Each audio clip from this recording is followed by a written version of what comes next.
They're very much in mind in the discussions. So the discussions took place yesterday. They went into yesterday evening. They want very much to make a deal. We'd like to make a deal too. We're going to get together today by probably phone because it's very hard to find a country. It's very hard for them to get out, I guess. But we'll at some point very, very soon meet. We're doing a 5-day period. We'll see how that goes. And if it goes well, we're going to end up with settling this. Otherwise, we'll just keep bombing our little hearts out. That sentence just moved billions of dollars. Oil dropped, markets surged, positions shifted. There's just one problem. The country he claims called him says it never happened. Two sides, two completely different realities. One says negotiations are happening. The other says the entire thing was fabricated. And in the gap between those two statements, millions of trades were executed, billions of dollars moved. So before we go any further, ask yourself one question. Is this a mistake or a pattern?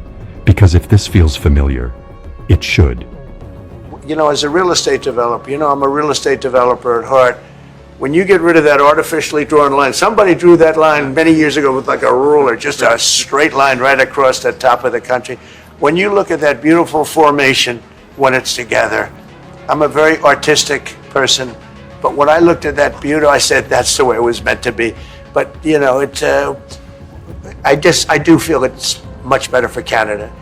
But we're not going to be discussing that unless somebody wants to discuss it. As you know from real estate, there are some places that are never for sale. That's true. We're sitting in one right now, Buckingham Palace that you visited as well. That's true. And having met with the owners of Canada over the course of the campaign last several months, it's not for sale, won't be for sale.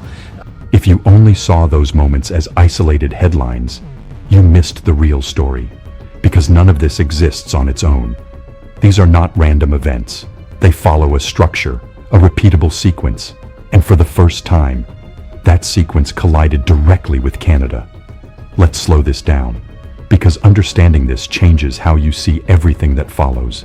It begins with a statement, confident, unqualified, delivered in a way that leaves no room for doubt. They called. We have a deal. Tariffs are paused. Then comes the reaction. Markets don't wait. They never do. Oil prices move, stocks surge, currency shifts. Traders reposition instantly. And then, the second phase, clarification, adjustment, or denial. Sometimes it's subtle, sometimes it's direct. But by the time it arrives, the move has already happened, and that's the key. Because in modern markets, timing is everything. April 2025, a single announcement triggers one of the largest stock market rallies in modern history, 9% in one day. That doesn't happen by accident. Then the details begin to shift. The pause isn't as clear. Conditions emerge, language changes, and suddenly, the people who moved first benefit. The people who reacted second pay the price. Same year, a cryptocurrency launch. 3 days before inauguration, it rises rapidly, peaks at $73, then collapses, down to roughly $3, billions erased. Not from institutions, not from hedge funds, from ordinary investors. No charges, no consequences, no structural change. Now stop and connect that, because this isn't about crypto, or stocks, or oil. It's about influence. Now we return to the present moment. A statement is made. Iran wants a deal. Talks are happening. Peace may be close. Markets respond instantly. Oil drops. Stocks rise. Then comes the response. From Iran, clear, direct, no ambiguity. It never happened. Not misinterpreted, not exaggerated, denied. And in that gap, between statement and denial, the global market moved. Now here's where Canada enters the picture. Canada didn't make the claim. Canada didn't confirm it. Canada didn't benefit from it. But Canada felt it. Gas prices surged, nearly 19 cents per liter in 2 weeks. Diesel climbed even higher. Flights became more expensive. Shipping costs increased. Food prices followed. And none of it originated domestically. This is what it means to be economically connected, to a system where one statement can trigger global movement.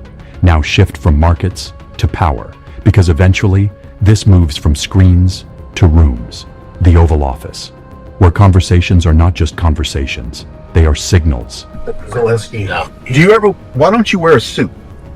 Why don't you wear a suit? You're the highest level in this country's office, and you refuse to wear a suit. Just want to see if do you own a suit?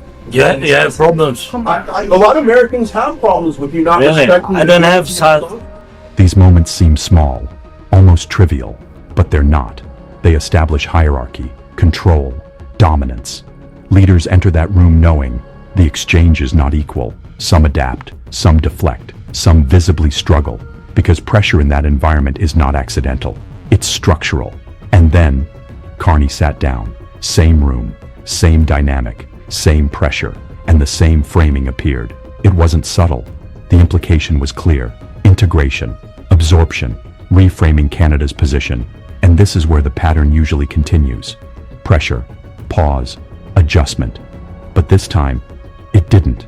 No hesitation, no deflection, no attempt to soften the message. Just a direct answer. And for a brief moment, the sequence stopped, because up until that point, the system worked on momentum. Statements created reactions. Reactions created pressure. Pressure led to alignment. But resistance changes that equation.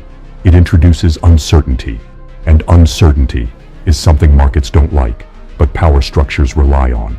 Now let's be precise, because this is where the conversation usually gets distorted.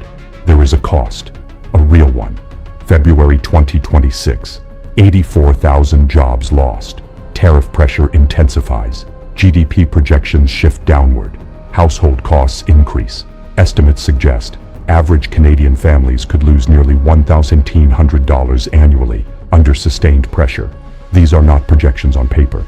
They are lived experiences. At the gas pump, at the grocery store, at the end of the month. So no, this is not a symbolic decision, but focusing only on cost misses the core question.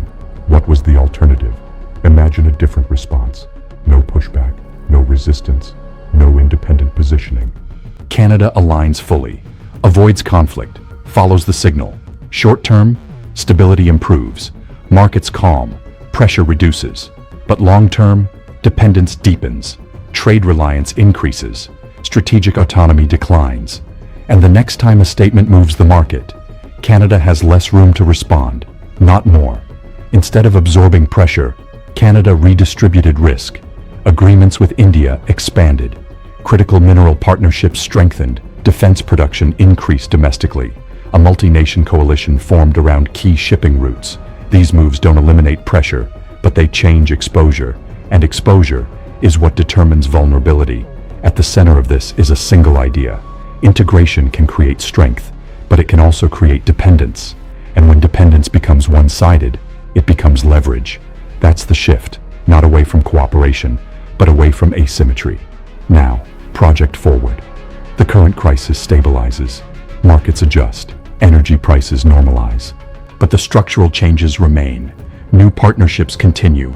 New supply chains evolve. New leverage points emerge, which means the decisions made under pressure shape the future long after the pressure is gone. This is not just about statements, or tariffs, or even diplomacy. It's about narrative control. Who defines reality? In the moment when markets are listening. Because in that moment, perception becomes action, and action becomes outcome.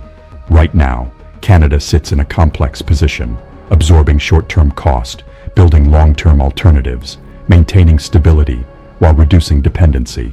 That is not a simple path. It requires political consistency, economic resilience, public tolerance for short-term pain, none of which are guaranteed. So now we return to the central question, not what happened, not what was said, but what it means, because this is no longer about one statement. It's about a system where statements move markets and markets influence nations.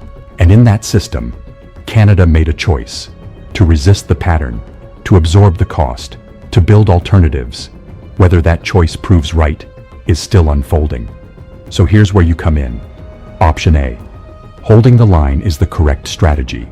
Short-term economic pain is the cost of long-term independence.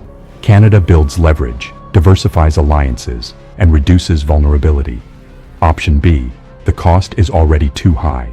Job losses, rising prices, and economic pressure are immediate. A more flexible approach could have reduced the damage, even if it meant compromise. There's no easy answer, but there is a real one.